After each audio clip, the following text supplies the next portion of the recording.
We are happy to have you here. And all right, so I'm going to go ahead and get started. We've gotten quite a few attendees in. If anybody else joins, that's wonderful, but want to be respectful of everyone's time. Thank you all so much for joining us today and being part of this CLE webinar, Hot or Not, 2023 Trends in Privacy and Cybersecurity. And I am very, very excited for our slate of panelists today. I will go ahead and get started with some introductions and what we are looking to accomplish here. So I am Brycelyn Laborde. I am the Operations Director at Bigfork Technologies, which is a legal operations software company. And we're really passionate about education and all of the wonderful elements that come with being an in-house attorney. And today we are going to be covering some basic privacy, cybersecurity, and best practices elements with some of the smartest people that I have ever had the privilege of meeting. So I'm going to go ahead and kind of go down the line as it appears on my screen, allow everyone to introduce themselves and share what their experience is and kind of why they're here today. And maybe an interesting fact, we've gotten a little bit already, but why not? I'm throwing this out at them. They didn't know I was going to ask for that. Go ahead, Kay. Hi, y'all. I'm Kay Royal. I am the Global Chief Privacy Officer for Crawford & Company. We are in the insurance business, but we're not an insurer. We're a service provider. And absolutely delighted to be here. And let's see, an odd fact. The soundtrack running through my head is Life is a Highway. Good one. Daisy, we'll take you next. Great. Thanks so much. Hi, everybody. My name is Daisy Bennett, and I am the Associate General Counsel and Data Protection Officer for a software company out of Utah called Instructure. Most folks don't know us by our company name, but they know us by the product that we provide. Our primary product is Canvas Learning Management System. So we provide services to schools and higher education organizations and companies as well, all over the world. And we are, as you can imagine, we are neck deep in privacy and all the different laws and all the great exciting things that are happening that we're going to talk about today. I've been in privacy for about almost 20 years now and had the opportunity to work in a whole bunch of different industries, always in the tech side, but I've gotten to, play in the banking industry, health information, education, telecom. So it's just been, I'm super passionate about privacy like these other wonderful women are. And I'm super excited to be here and chat with everybody. And I don't know if I have a weird fact about me. Probably my weirdest fact is I have 7 pets and I rescue animals. That's about the weirdest thing I can think of. I'm sure if I had time, I could think of more weird things, but most folks don't have a household where the animals I have 7 too, Daisy. Yeah, we're a lot alike. I love it. I love it. Thanks so much, Brycelyn. Yes, Kerry. Thanks, Brycelyn. Thanks, everybody. Kerry Childe. I am private counsel. I have my own law firm, KLC Law, and I know Kay from the almost 20 years that I spent in-house practice before I left and hung out my own shingle. So I am happy to be here with everyone. I used to have 7 pets. I don't anymore. That was when I was a kid. I am now completely unable to care for more than one animal at a time. So I have the world's cutest beagle. I love it. Wonderful. Songs and pets, those are our interesting facts for the day. Wonderful. So before we go ahead and dive into all of the information, just want to give kind of a quick overview. This discussion does have CLE credit that is pending in Texas. So if any of our attendees are seeking Texas MCLE credit, you should have provided your bar number in your registration. If you have any issues with that, please reach out to me. My contact information will be at the bottom of this program. And also, if you have questions throughout, we will be taking questions. You can make comments. Please make this as interactive as you would like it to be. We would love to have discussion with you throughout. And if we don't take your question in the moment, we will definitely have time for questions at the end. our basic overview, we're going to talk about privacy first. We're going to then talk about some cybersecurity, and then we'll go over our best practices. So we're going to go ahead and we're going to dive into privacy first. We're going to talk about state level trends. Then we're going to look a little bit at specifically Texas privacy laws, but we're also going to be discussing high level trends at multiple levels. And I'm going to go ahead and kick this off with Kerry. Can you share any important Texas specific trends that attorneys should know? I know we also had something kind of recently passed the houses.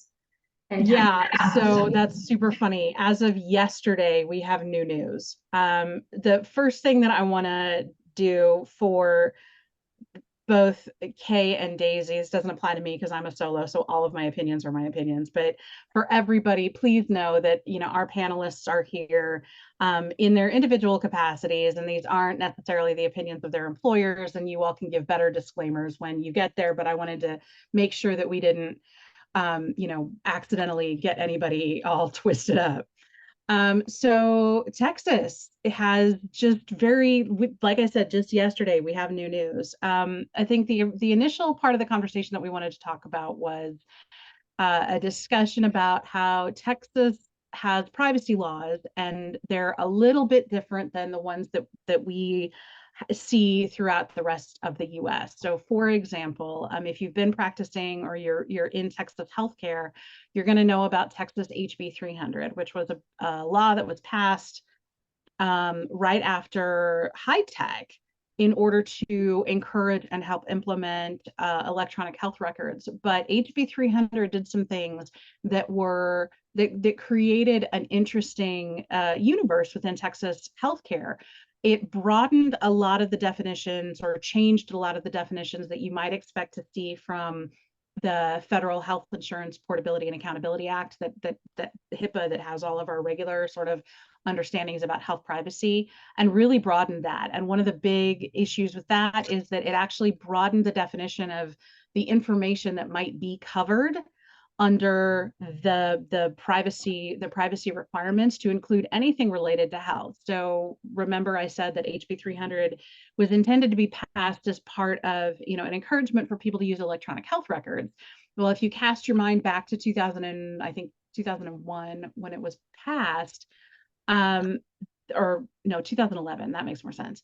2011 when it was passed, the Google and Amazon and all of our other favorite major platforms were putting together electronic health records for personal use, but those would not have been covered under the federal law because the federal law covers information that is maintained by your healthcare provider or your insurer, or things like that. So if you're maintaining it yourself, it's not covered by HIPAA. So what Texas did was said, yeah, okay, but that information is still sensitive, and so we're going to still mandate that have privacy and security obligations with it. So that's what HB 300 did, and that law is still in effect as of right now today. So one of the other things that it did, though, was it created an obligation on the part of the entity with this information, irrespective of where that entity was located. So like other laws that we know about, it had to do with the state of residence of the individual and not the location of the entity itself. So again, Google, headquartered in California, if it had the electronic health information of a person who's living in, I don't know, Fort Bend, then it still would have been protected information because that person is a Texas resident. So that's 2011. That's your quick update on health privacy in Texas. Here's the new news. As of yesterday, the Texas legislature has passed through both houses a comprehensive privacy law, which looks very similar to the other laws that we have seen in California, Virginia, Connecticut, et cetera, et cetera. It's, because this is Texas, it's not quite on the California end of things, but it is, because Texas has a strong consumer protection bent. It is probably, I would kind of call it middle of the road. So it's sort of in that kind of Virginia, Utah part of the spectrum. There was an amendment that was passed this morning or yesterday morning that creates an enforcement date of January 1st, 2025. So all it's waiting for is the governor's signature, and that is new news. That just happened. What I'm still trying to dig through the law, so more to come on that. But So that's Kerry, where we are in the world of state privacy. So Kerry, I have a quick question because I just found out about the Texas, privacy law as well. I don't live in Texas anymore, but you're a lot more closer to, sort of the sentiment there. Do we all expect the governor to sign it? Do we expect any sort of pushback? Is everybody in support of this? There are 80 co-sponsors and co-authors. Wow. On this bill. And it's bipartisan. It is Republican and Democrat.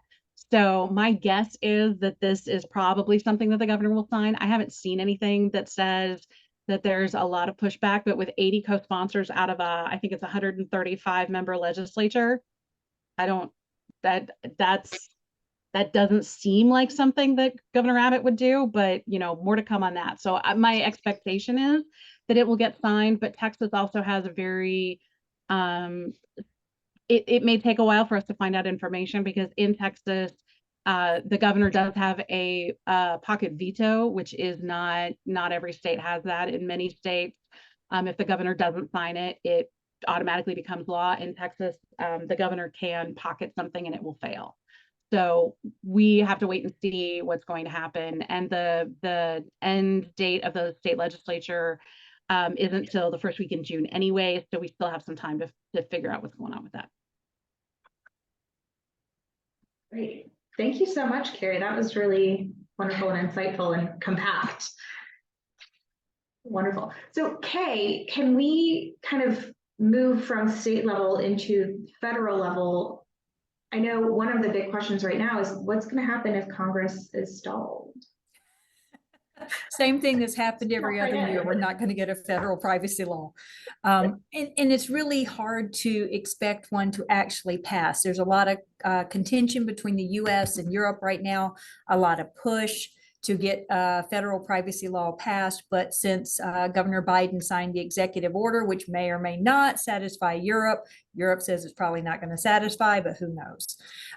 Because of that, that seems to give stronger privacy protections, but we still don't have a federal omnibus law. What we do have, and what a lot of people don't understand outside the US, is we may not have a strong federal privacy law, but we do have strong federal sectoral privacy laws. Okay, maybe FERPA is not really that strong, but HIPAA is actually very strong. And over the COVID time period, you may recall that HIPAA OCR put out a lot of guidances and leniency for what you do under HIPAA in order to take care of people that were being sick. So you could have business associates, you could do telemedicine, you could do a lot of things without having to jump through all the little checks and dots and crosses that HIPAA requires. That's over now. They have put out alerts and say, hey, the world's going back to normal now. You need to go back through and make sure all your business associates, all your processes, everything is in place nice and clean. Not to mention right now, they have out a call for comments. They have issued a notice of proposed rulemaking. It is directly and specifically targeting giving out health information for purposes of investigating or filing charges against or subjecting someone to a proceeding when it comes to reproductive health. And it's also a consultation in conjunction with the tribal lands. So they're looking to be very broad and very specific that health data shall not be shared for those purposes. Now, they can only regulate PHI. They can't regulate the health data that comes through Google searches or apps or anything like that that people have. But OCR took a stance to take a strong stand on what it is they can govern. So I think the comment period's open for about another 35 days, if I'm counting right, maybe 37 days. So if you have an opinion on that, you should absolutely go look up the notice of proposed rulemaking on HIPAA for this purposes.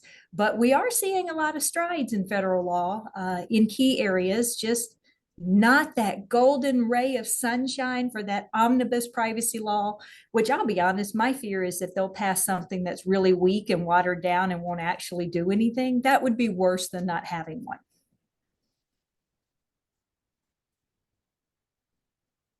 Thank you, Kay. That is, again, very thorough, very compact. I appreciate all of your thoughts on that. Remarkable. All right, so Daisy, kind of compounding on that, in our previous conversation, you've mentioned education, parent-focused elements of these laws. Can you elaborate, especially with your experience in that educational sector, why this is really critical? So it's really interesting to build on what Kay was talking about, how FERPA is not that strong, and it's 100% accurate. So for folks who don't work in the education space, but you might have children, you might have nieces and nephews. So this, definitely, these laws definitely have a big impact on a substantial, population in the U.S. It's not just, those of us who aren't involved in education. These laws affect a lot of different people. We joked last summer that it was hot privacy summer because so many different things were happening all over the country, and that just never stopped. And what's been really fascinating in the education space, I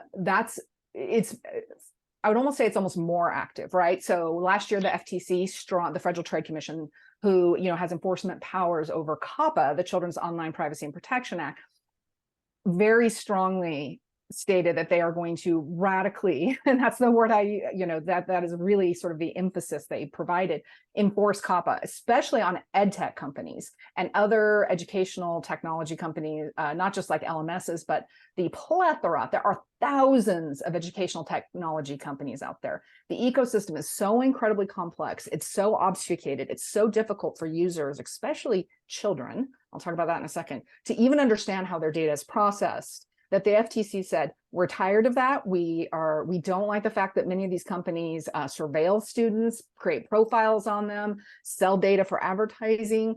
So they've really signaled strongly that they're going to, really push enforcement actions on these types of technology companies, because this space has been sort of, I don't want to say the Wild West, but it got very crazy, to build on what Kay was talking about, because of COVID, right? We suddenly had everybody, all these students had to learn from home. All these teachers had to teach from home. Schools were just adopting technologies left and right because they suddenly found themselves in a situation where they weren't prepared for.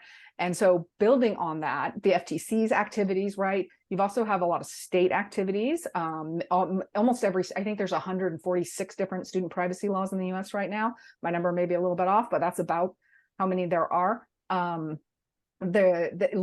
Senator Markey just introduced what they're calling COPPA 2.0 again, which is what we call an expanded version of COPPA, which is intended to protect children between the ages of 13 and 18. So if you're not familiar with COPPA, COPPA protects children under 13 years old. But there's this gap. And the idea is that you've got, children are, teens, young adults are so technologically savvy now and online all the time, using all sorts of tools that their parents don't even understand, but there's not really a law to protect them. So COPPA 2.0 was a form of it, was actually brought forth last year. It's been reintroduced again this year.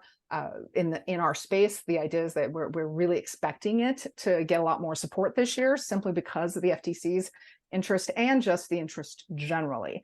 And from my own perspective, my own personal approach, these laws are very, very important. Unfortunately, they're very complex, and it's hard for a lot of people to understand. So there's a bit of struggle. Depends on what state you're in. It's not just the federal level, but state level. You also have to understand what your state level laws are. But as I said, students don't always understand what's happening with their technology. Their parents don't often understand what's happening. And if you think about it, students, especially young students, the impact of privacy harms on them is much larger than someone my age in midlife, right? If I experience a privacy harm, I have my lifespan, to be impacted by that is much shorter than somebody who's 7 or 10, right? Who gets their identity stolen. So we've really, this space from a privacy focus have really been going beyond the law and really sort of taking more like a GDPR approach to the processing of student data, because like I said, the harms are so substantial to children and to young people, and it will follow them for a very long time. Daisy, I would Agreed. also jump in and just Yeah. add that it's important to also remember that many schools, most schools, especially in the pre-K through 12, are state agencies. They're government entities. They are run by their state boards of education. Not all of them, obviously, but many of them.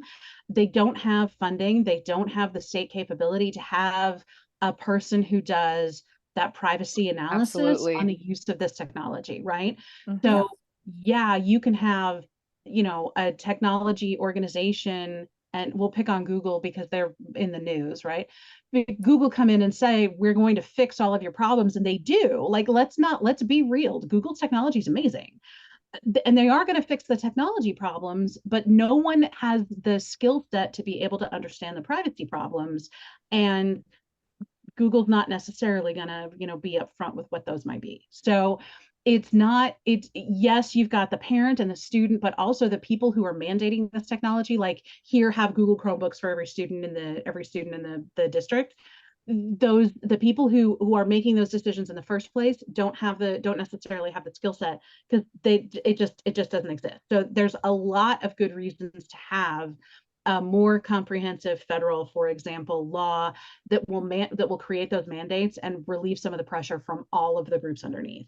Oh, absolutely. We find often, that you have some of our, like the big universities, if you're looking at like Berkeley or, some of the large universities, they have substantial IT departments. They can vet technology and they know what to ask.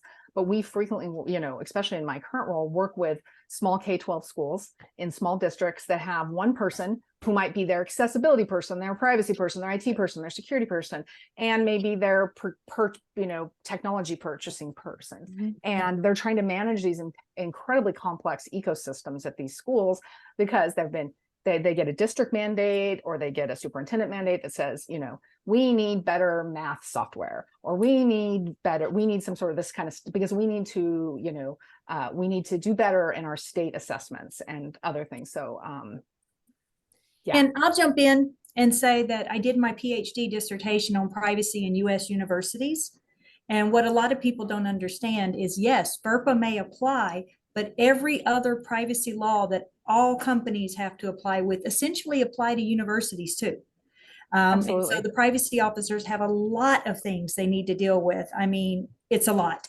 And I also just left OutSchool. So right before I came to Crawford and Company, I was with OutSchool, which is an online ed tech provider.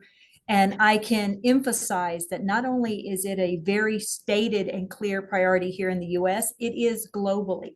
At IAPP in 2022, this year's IAPP was all about AI, but last year's IAPP was all about regulators and what they plan to focus on for the next few years. Every single regulator included children's data in their priority, and that was for the next 3 to 5 years.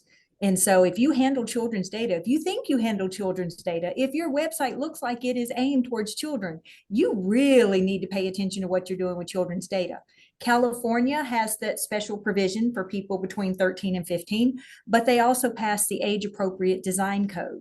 First of its kind here in the US, it's modeled after the UK's age-appropriate design code. And if that's not on your radar, it comes live in 2024. Right. Yeah, it is being challenged right now. So it'll be really interesting to see what happens with that. It's California. I'm not going to take bets. But that is fascinating, especially, for folks who are attending, this is something, to sort of go out globally now, right? Because we can talk about the GDPR and all sorts of other things, but Kay, you mentioned the age appropriate design code in the UK. There are a lot of those types of codes related to privacy in a number of different countries. And when we're working with folks, we always say, look at all the regions you operate in, not just the US, not just Europe. Right. And, make sure that you're not missing some of these things that might be a code or guidance, or, like the US Department of Education likes to publish the Dear Colleague letters, right? Like, don't, there may be other things that you might want, that you're going to want to look at where you're regulated. That's outside of just the law.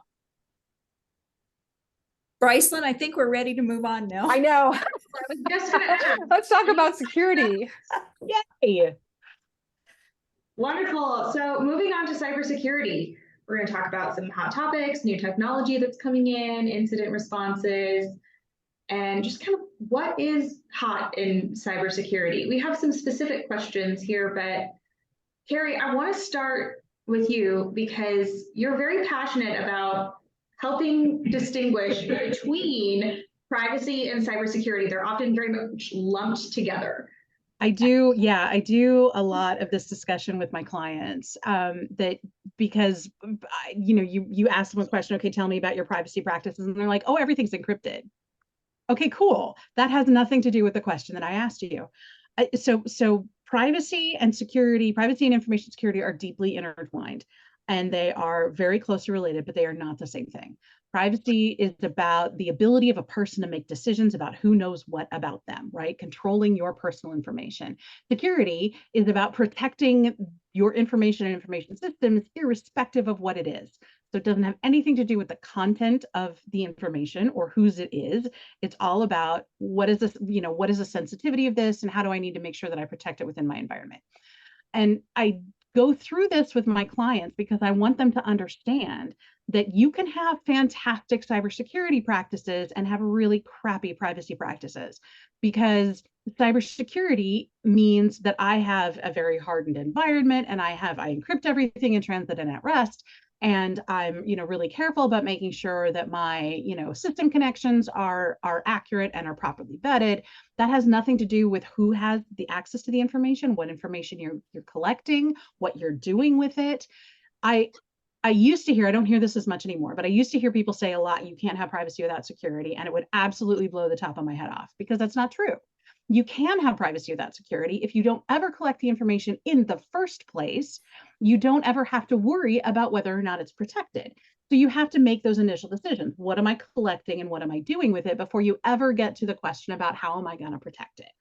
So that's my 30-second soapbox on the difference between privacy and information security. That said, when we start talking about privacy, you can't discount security, because it is critically important that once you do collect that personal information for a proper purpose and you're using it for the purpose for which it was collected, now you do have to protect it, because in the US alone, there are 54 state security breach notification laws, 50 states and 4 territories.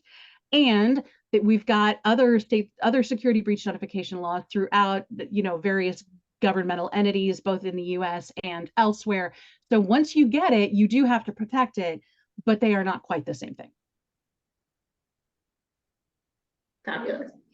So talking about protecting that data, let's take a quick minute to talk about the CISO of Uber being convicted.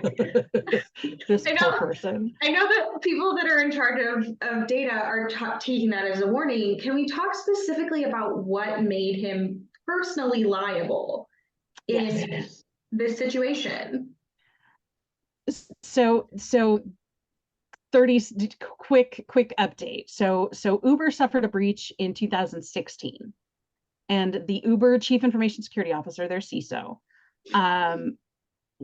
ultimately at the end of this entire process was actually convicted of Criminally convicted. Criminally. People don't understand convicted is only criminal. Yeah, no, criminally convicted, like committed a felony, criminally convicted of false statements and misuse of public. I forget what he was convicted of.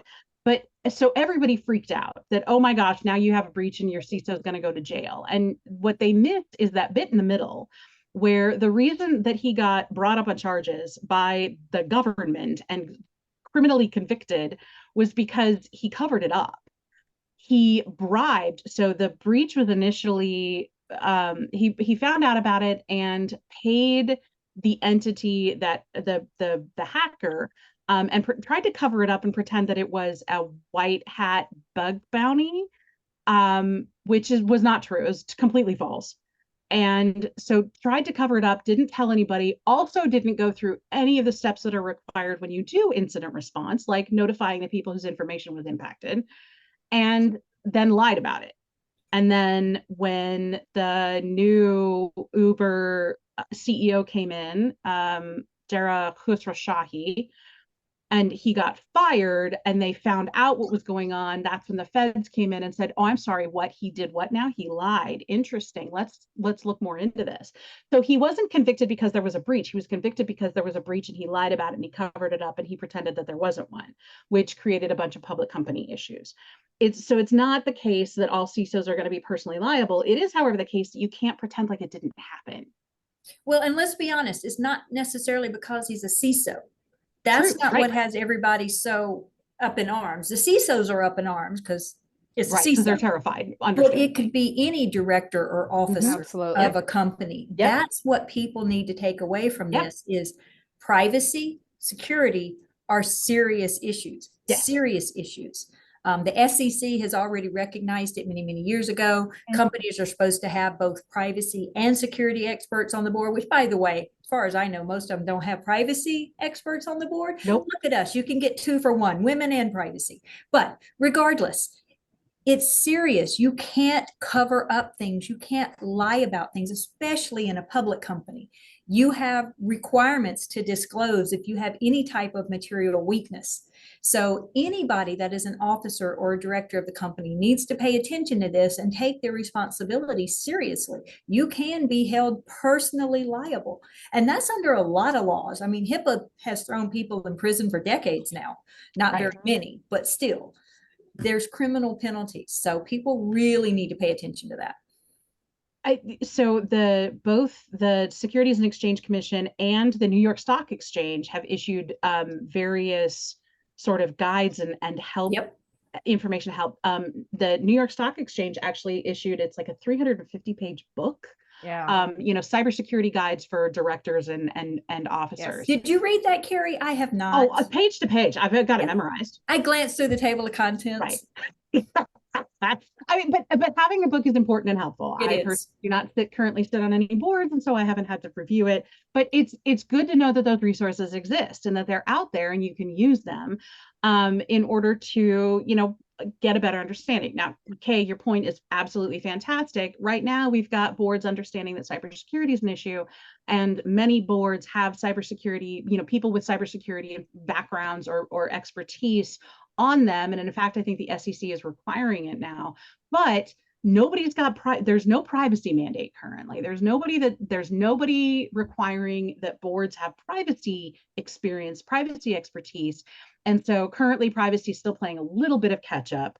But if you can tag your privacy work to cybersecurity, then maybe you can get some of that, some of that effort in front of your board as well. Great. So those resources, those books that you provided, we have a question about what is the best single source of privacy laws or rules for in-house lawyers who have, customers in all states and countries. Are those resources? Is that the resource that you would provide to folks who are trying to get that under their belt? I've gotten this question 3 times in the last week. And I regret to inform absolutely everyone that there isn't a single resource of every privacy law, every cybersecurity law out there. But what you should do, and I think Kerry will support this, you should get involved in professional associations. Yes. Because in privacy, more so than any other field I've come across, if you are not active in conversation, in research, in developing resources, if you're head down doing your job, you're going to be behind within a week. So get involved with things like the International Association of Privacy Professionals, with the Association of Corporate Counsel, which is how Kerry and I met. There are sections, and I don't think they're called committees anymore, sections networks that are dedicated to IT privacy and e-commerce. And so there are resources out there, but you have to put yourself to the effort of getting connected with the community. And then once you do that, it's absolutely the case that you're going to be introduced to, extremely well-known law firms that have great databases on their website. Perkins Coie is a great resource in the US. DLA Piper Global Handbook. DLA Piper's Global Handbook is in my bookmarks. There are lots of resources. You are going to have to pull stuff together based on what applies to you. There isn't one single comprehensive updatable database. That would note to the Bigfork Technologies team, there's your next job. But you're going to have to, we're still in a situation where you're going to have to go do the research and develop those connections in order to be able to find that information. And I will say for cybersecurity, go ahead, I was Daisy. going to say, actually, I was going to jump in. There's a book that I actually used to subscribe to that's published by Walters and Cloer. That's the Privacy and Security Law Desk Book. It's about 700 pages. If you've never, when I very first, when I was first in privacy, I did what you all did, ran around the internet trying to find information and read books. When this came out, like I said, I probably purchased it for about 8 years regularly and got the updates. So for folks that, aren't sure how to find things and you're brand new in the space, that's a great absolutely. legal That is a great book resource that you can literally buy. It's not cheap, but it's worth it. But it does, and it's global, so it's high level. So if you're experienced, I wouldn't recommend it. But if you're new to the space and you're like, I need to know all the laws, that's or at least be able to figure out where I need to find them. Exactly. It is that is a great resource. Thank you, Daisy. It's a great point. It is. And I was just going to say that for cybersecurity specifically, if you're a privacy person and you don't understand what your security people are saying, I keep a CISSP for Dummies book on my desk. And that way I can understand the terminology they're using. And sometimes I use the wrong terminology on purpose just to make them have to slow down and explain it. It's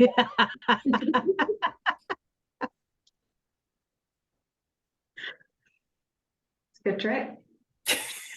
We do. My husband's in IT. Yeah.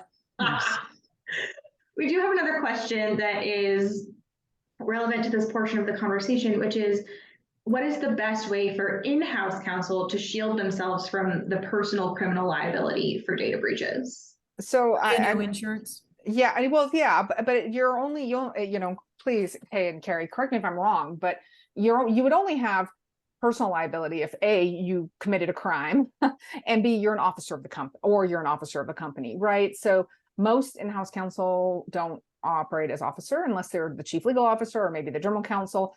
And if you are, then you're likely going to be covered under your company's directors and officers liability insurance, errors and omissions insurance, all those good things. We were talking about HIPAA. Many years ago, I worked for a company where one of the privacy attorneys took it upon herself to go try to help her neighbor who had gotten declined for a pre-approval because she thought she was being helpful, and wound up dragged, complaints and all sorts of other things but that was something she did personally, right? She took information as someone who works for a health company, protected health information, and then shared it with somebody else trying to help, but completely basically broke the law. But that wasn't in the scope of her duties as a job. She did that even though she was a lawyer, but she did that as a person disclosing things inappropriately. Well, and I will say that I've seen lots of instances where following a major incident, usually a breach, the CEO may be terminated, or the CISO may be terminated, the CISO, or even the CFO may be terminated, or sometimes the general counsel. I have not yet heard that the chief privacy officer has been terminated. And usually it's because we told them to do the right thing to begin with, and they ignored us, and we usually document it too. Because that's the key in privacy. You got to document. I was going to say, yeah, absolutely. So I am the DPO for our company, the data protection officer, which is a very specific kind of hat to wear under the GDPR. So one of the things I've always done, even when I wasn't the DPO, was create the, not just like email documentation, but like, hey, here's the 15 risks that I have identified, boss, whoever, whether it's reporting to a CFO or a general counsel, and here's my recommendations. And please, and if these were not resolved or there wasn't a plan to fix them, I made sure that I got that response from those folks, why we didn't, right? Is it a risk-based analysis? Maybe they, because I often see all the bad things because I'm a lawyer, and we'll talk about that a little bit in best practices, but it might have not been a big issue, or maybe it's not something that was whatever priority for the year, but I made sure that as I did the sort of formal, like, hey, under this law, this is what I've noticed, blah, blah, blah. Well, and to be honest, the documentation is not a gotcha for within the company. It's for getting you out of trouble should you have a regulatory. And for when a regulator comes to you also and says, why did you not comply, or why did you choose to do this thing? And you're like, well, look, I presented this, to my executive team or my leadership board, and here's the risk analysis we did. Here's what we did. Yeah. And even if so the other critical piece of that is don't lie, right? And don't let your executives lie. No. Right? Don't lie. Don't Don't be a lie. criminal. Don't tell falsehoods. Don't abuse the public trust. So even if you've got all of this, to set your paper trail aside, if you end up in a situation where you've got a major breach, right? Or there's a major incident, don't let your people lie about it. And if they do lie about it, yes, absolute certain, that stuff you want to document. That's how you avoid that personal liability, right? Don't let people lie about it. Don't lie about it. Don't let other people lie about it. If they do lie about it, make sure you note that. And that's how you avoid the personal liability, is you're trying to do the right thing. Even if it's bad, lying about it is going to make it worse. And like I've told my kid that for 27 years, the thing is bad, lying about it makes it worse. Same situation here. Yeah, absolutely. I mean, we have found in my career, I've worked for a lot of young startup companies, right? That don't really know what they don't know. Right. And we've gone through and been like, oops, we had this issue. Oh, we put the wrong data of one customer into the instance of another customer. Connected the wrong We API, called whatever. the customers to make sure we knew exactly what data was transferred, what happened, what is our media, write up the report. It was very transparent about it. And that, 90% of the 95% of the time, your customers or your clients are going to say, thank you for telling me. What do I need to do? Did you fix it? You might have a few that get very mad, and that's okay too. But it's that transparency that Kerry's talking about, right? Well, and that's key with startup companies too. It doesn't even have to be an incident. In many cases, they're not following the laws when it comes to what they're doing with data collecting. Yeah, because they don't even know most of the time. Startups, and they're going to devalue themselves like 50% when they go to get bought, because the bigger company is going to realize, ooh, you collected this data illegally. Yeah, you're too risky. And we're going to get that risk, right? We're going to take on that risk. But I see that there's a question, Brycelyn. I'm just looking at the questions too. Yes. I saw that there was like, on documentations, there are good set or stat of policy somewhere. And I'm only laughing because, I actually bought a book years ago. So I used to be on an IT security team, for full disclosure, as a security analyst before I, did privacy exclusively. And I literally bought a book on how to write IT security policies from Amazon. And so when I say, is there a good set of policies somewhere? There's not. I wouldn't copy and paste someone else's policies, but like the IAPP and the ACC have a really good like checklists. Do you have a data, do you have a data use policy? Do you have a data retention policy? Do you have a part like the base level sort of family of privacy and security policies that a company, especially a tech company, would have, right? And if I need inspiration, I go to public universities. Yep. Yeah. New York University, many of Duke, which in North Carolina, UCLA, they all have wonderful policies that and they're going to be online. Yes, absolutely. And freely available. There are other resources available for you. The National Institute of Standards and Technology has the entire 800 series, and NIST special publication 800, and then a bunch of numbers after that, that provide are information security, and now that they're adding privacy into this, information security and privacy practices and protocols across the universe. I think it's 855, isn't it, Kerry? 853 is information security and privacy controls, but the entire 800 series is everything you could ever want to know about managing information security and privacy programs.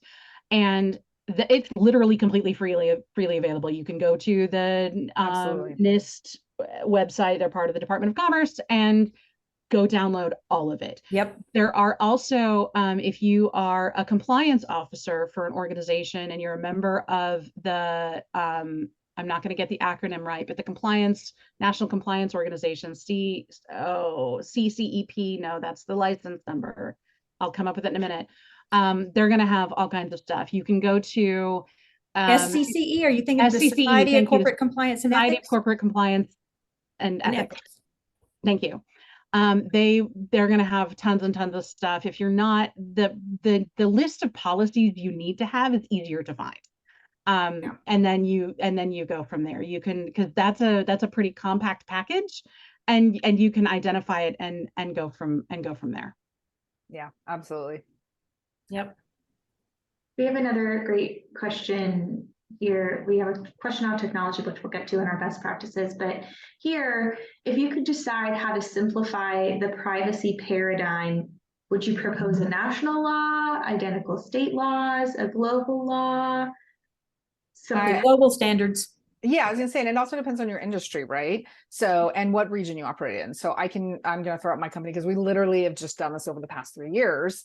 And when building, when you're building the big thing called a privacy program, one of the first things you do is, what are my frameworks, right? What is the framework I operate under? And lots of companies, some companies do it regionally, some companies use the floor, some companies use the ceiling. There are, some folks work in industries like healthcare where they have a very clear defined framework.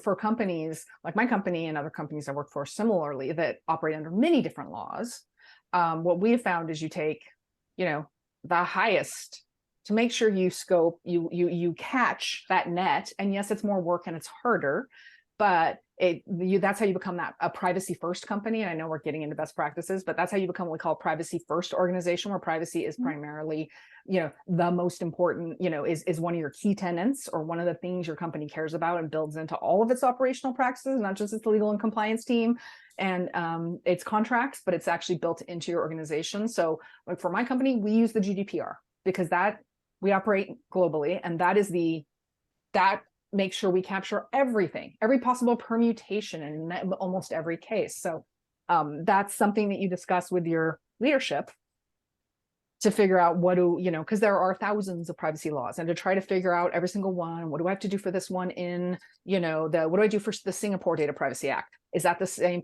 for the Australia Privacy Act? And there's this minute little difference here. It gets insanely complicated. So I always, for my own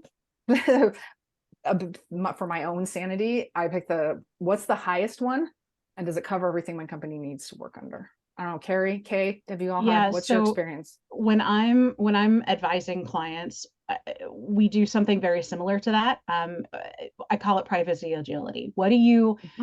If you look at the Fair Information Practice Principles, which is the basis for every single privacy law across the globe, you look at the Fair Information Practice Principles, build your program based on those principles, and then all you have to do is tweak around the edges to make sure that you're compliant.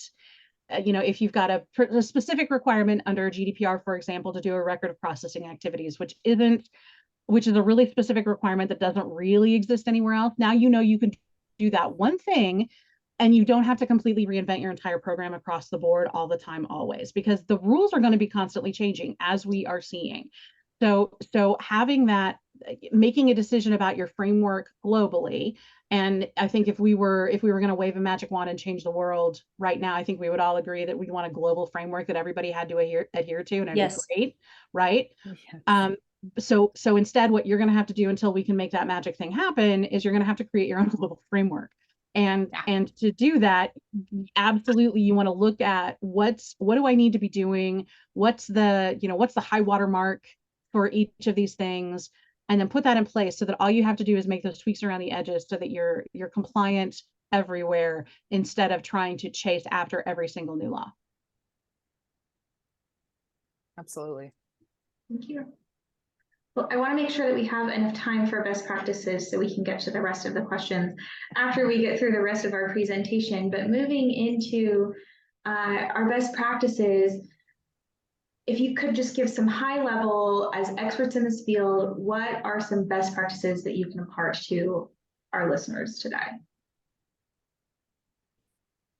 To tying into what we were just talking about, since we've been talking about a lot of best practices already, and I think this is also going to hit one of the questions, what should we be worried about most in terms of privacy and or security risk? And I know Kay and Kerry will have a lot of other stuff. The primary thing I preach to all my companies is step one, figure out what your data is. And I think Kerry even mentioned this earlier, do a data map. Yes, it's time consuming. Yes, it's painful.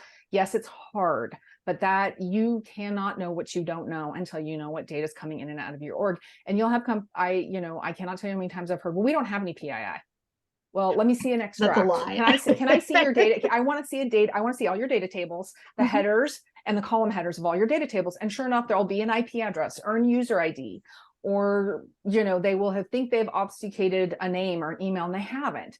And like I said, I know it's painful and can be hard, but it's worth the exercise, because it sets you up for what Kerry was talking about, fair information, the FIPS, right? That's how do you build that until unless you know what you're dealing with if you're a technology company. And even if you're not a technology company, you still, even law firms go through this, right?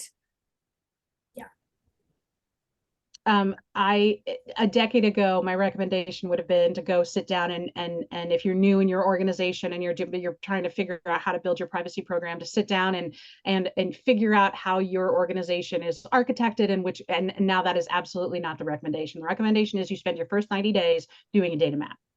Do Absolutely. a data inventory, understand where all of your data is, figure out what's happening, and then you start looking at how did we collect it? What were the reasons that we gave for the collection? You start putting all of those pieces together, because Daisy's absolutely right. You do not know where your risks are, where your gaps are, until you know what you have. And you have to figure that part out first. Yeah, and that's how you figure out who you're sharing data with, right? Yep. Especially if you operate internationally. That's like one of the most, with the Schrems 2 decision and the failure of Privacy Shield and all the churn that's happening over there. That's, understanding, not just what data do you collect, but who else have you shared it with? What APIs do you have? And if you have a software tool, what other tools do you have you given access to? What does your marketing team do? What is your custom, are you running all your emails through 4 different types of email aggregation services? And like I said, it sounds hard, but it is 1000% worth it. I can't stress that. So I'll speak to best practices because I can't disagree with either one of them on actual activities. So I'll speak to how should you, as the privacy officer or privacy counsel, what should you be doing as best practices? And I would say this comes down to quite a few very basic, if you think about it, trust but verify. Verify what you're being told. Question what's already in place before you get there. If you have a privacy notice online, don't assume it's correct. There are different ways of doing privacy notices. California wants something vastly different than Europe wants. They want the same types of information, but they want it presented differently. So pay attention to that. You have to be very resilient. You have to persevere. A lot of people aren't going to understand what you're saying until you repeat it 100 different times in 50 different ways. Show it visually, do it audio, put it to a song track, whatever it takes to get through to the different people. They learn in different ways, and have your goal to be to effectuate change. Your goal is not to do training. Your goal is not to write a policy. Your goal is to effectuate change. How does your company handle and manage data? So that's what I would put in as our best practices, is just know that you've got a big job in front of you. It's never going to be done. You're not going to be able to check it off and go, great, compliant global privacy program, because it changes daily. Yeah, and you're gonna have to, and to build on Kay, and I know sorry, Kerry, this is what I tell everybody. I use the moniker crawl, walk, run. Yeah. Right? Don't boil the ocean. As a lawyer, you're going to be here's the 5,000. Yes, there are 5,000 things. Like, pick the biggest risks, work with your leadership, work with your business people, find out the big rocks, get those done first. Yep. And I know, and then you can, over time, continuous program improvement is a key factor for all these programs, and then you can make it better as you go, right? And when you get Slack messages that says, by the way, you should come to room 535, and you go to room 535, right? Come to room 515, come to the board where are meeting. You right now? Do you have 5 minutes? Yes, absolutely. Yeah. Where am I going? Make friends with everybody. That's when you know that you're in your organization. And when you walk in the door and nobody is shocked that you're there, they're like, oh, Kay's here. Right, exactly. That's when you know you're making an impact in the company. And if there's a company out there that doesn't know who their privacy officer is, that's a problem. Right. And if you've got 50 privacy officers, because you've got a huge global program, at least know who your contact is. But if you don't know that, your privacy program's not visible. It needs to be visible. It needs to be loud. It needs to be proud. Yep, absolutely. 100%. I was going to say, Bryson, there's one more question here that just popped up. And I think all of us have had this experience, right? I'm the only lawyer in a 500-person tech company, right. And I have to do all the roles. I totally understand. I've been right there in that shoe.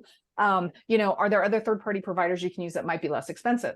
I can tell you, if you're looking for like data mapping, vendor review tools and stuff, right? Depending on what you need, if you need help with like what I call the administration of privacy, OneTrust is amazing because they have a pro level and it's cheap.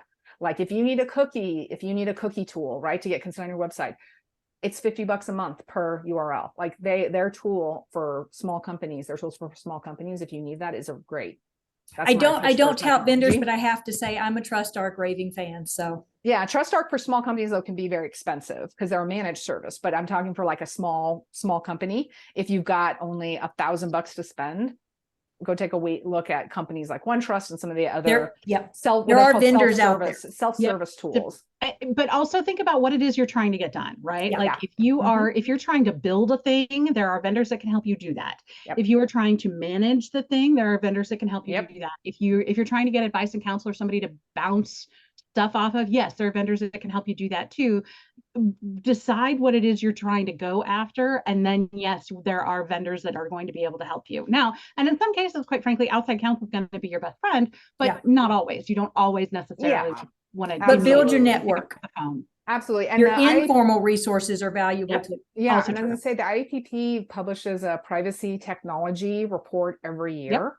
That talks about what kind of technologies out there, what kind of supports out there to help small privacy organizations that don't have big resources and don't have a team, right? Or don't have unlimited outside counsel. So I would highly recommend looking at that as well. Yeah. And as somebody who works with legal technology on an everyday basis, just to provide some ideas on how legal technology can help when you're in the phase of managing the thing, as Kerry would very eloquently say. Right. There's a variety of ways that you can do this. And just as a high level overview, you can manage different projects. So if you're managing privacy projects and you're working on building this in huge privacy program, there are ways that can help you manage this. This view provides an overview of hands down, what's being worked on, who's working on it. You probably have more than 7 things on here, but it's going to help you with an overview of what is outstanding, what do I need to work on, what are the most current versions of all of these documents, who's collaborating on it. And then once you have active policies or procedures or whatever, repositories that anybody in the organization can see that has the most recent version for them to pull, and they don't have to wonder, is going to be a major part of helping ensure that everything that you've put in place is properly utilized by organizing. Yeah, and ALOE, since you're showing ALOE is awesome because, like I've said before, it's built on Jira, it's built on the idea of project management. You don't have a dedicated privacy project manager because who does? Unless you're a giant company. These are the kind of tools that help you manage your projects in these very as Bryceland say, you've got these very complex projects with lots of stakeholders, lots of people. It's instead of using an Excel spreadsheet, something like this is really helpful to keep you on track and not lose things, because I lose things, right? You get down in the weeds, you follow the tail, you forget the other thing. Right. Yes. And then there's also, having something like this provides reports so you can see what departments are working on things, any other, major elements of what applies to different things. This is just one report that could be pulled, but you can see training compliance, making sure that everybody's up to date, seeing who is going to be expiring. All of those things can be managed in a tool like this when you're working on managing and enforcing all of the various elements of these enormous privacy programs that you're working on. So I know we're kind of in this realm of wrapping up, and I believe that we've kind of been able to answer quite a few of these questions. Is there anything else that any of our listeners have questions about, or any parting words that our panelists would have for our listeners today? This is an ongoing process. You will never be finished. It is okay to use yet another overused metaphor, eat the elephant one bite at a time. Stay strong. I love that. Stay strong. Stay strong. I like to imagine that if you're in privacy, it's because you're passionate about it. Most folks don't come into this world unless they care for some reason, right? True. It's different, especially if you're a lawyer. I have friends that do tax law because they make a lot of money doing tax law, right? Not because they care about the tax code, but if you're in privacy, it's probably because you care about privacy. And I tell especially when I'm working with young, new folks, like, don't forget that that's why you're doing this. Because, like he said, stay strong. It can get really hard. You can sometimes ram your head against the wall. Sometimes it can be a struggle, but you're doing this because you care and you're actually doing a good thing, right? You're actually doing a good thing. And then just kind of a repeat, if we can give like a little bit more of a specific answer, what should we be most worried about in terms of risk? The privacy. Sharing your data where you shouldn't be sharing it. Yeah. Yep. Not That's knowing the where your biggest data is. risk. And that would be, employees. All of your data. Employees, Any data. vendors, remote devices, Trade secret, other Yes. confidential information. publicly all of available, that. publicly accessible website. I mean, Yep. yeah. Yeah, So it's a very broad answer is what you're saying. Appropriately in all Yeah. rounds. I Okay. think what Kay and Kerry are saying is it's basically data exfiltration, right? That is your biggest risk. If you don't know where your data is, it can escape in all Yep. sorts of ways. Yep. Data is money, data is currency. Right. And, if you're, especially in technology, and that's like risk one to look at. Honestly, that's what I found, especially for small companies. I know I talk a lot about small companies, but that's my experience. So, yeah. Great. Well, thank you all for joining today. If you have any questions or any issues with CLE, please note that the CLE is still pending. So it's going to be a little bit yet before Texas allows me to input your information in there. But please contact me at brycelyn.laborde@bigforktech.com. And if you have any other questions about contacting our panelists or learning more about legal technology, I would love to connect with you. Thank you for everybody who joined us today. And also just thank you so much for each of our panelists today for sharing their, as you could tell, very deep wells of knowledge on these topics. And we love to talk. I know. And thank you, Brycelyn and Tanya and Bigfork for setting this up for us and creating the environment to these kind of these conversations are how we get, how we all get things done. Thank you so much. Thank you. Agreed. Have a wonderful. Thanks, everybody. Thank y'all. Bye.